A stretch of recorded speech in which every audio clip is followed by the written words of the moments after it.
Alright, so now that you got your Raspberry Pi assembled, you're ready to move on to the computer stuff, where we're going to download the Raspbian OS and write it to our MicroSD.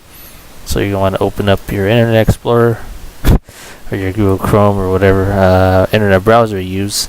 We're going to download the OS, so we're going to go to raspberrypi.org/download/Raspbian, or just go to Raspberry.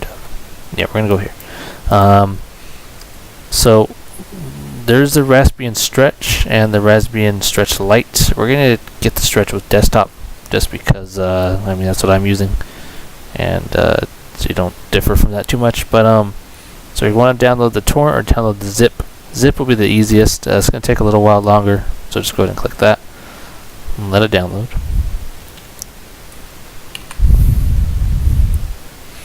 Well, I already have it downloaded, so I'm going to cancel that.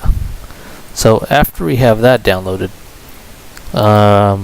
we're gonna write the OS to your micro SD card. So put in your SD card. So I have it connected to a USB drive, and this is it right here. So I'm gonna format this.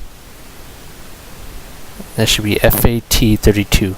That's the default. We want to format it to that. Get rid of any other files you have on there, anything like that. Everything looks good. Okay, that's done. Now that's just so we can prepare it so it could host the Linux files.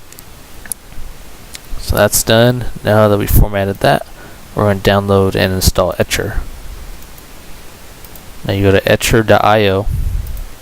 Yeah, it's a free download. I have Windows. It should detect what you have. I have Windows 64-bit, so I'm going to download that. I'm going to click that. And then you should start downloading. Now, I already have this, so I'm not going to spend the time downloading it. So after you get that downloaded, after you get that installed, now we're going to actually open up Etcher.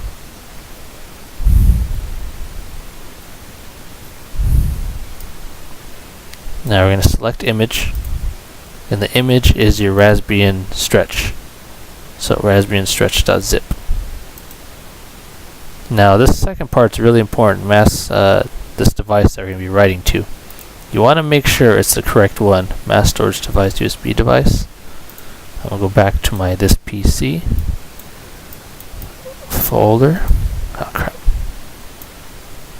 USB drive G. USB drive G, so they're both in the G drive, so that's good to go. You don't want to write to the C drive or the E drive or any of your other drives. You want to make sure they match. USB drive G, drive G. Alright, good to go. Continue. And then you hit flash. Hit yes. And this part's that's probably the hardest part, is just downloading the software and or downloading the firmware, then writing it to the drive. But this will take about 5 minutes, maybe 10 minutes. There we go, 5 minutes, 15 seconds. So that's really all we have to do for this part. Once it's done, you go ahead and take it out and then plug it into your Raspberry Pi.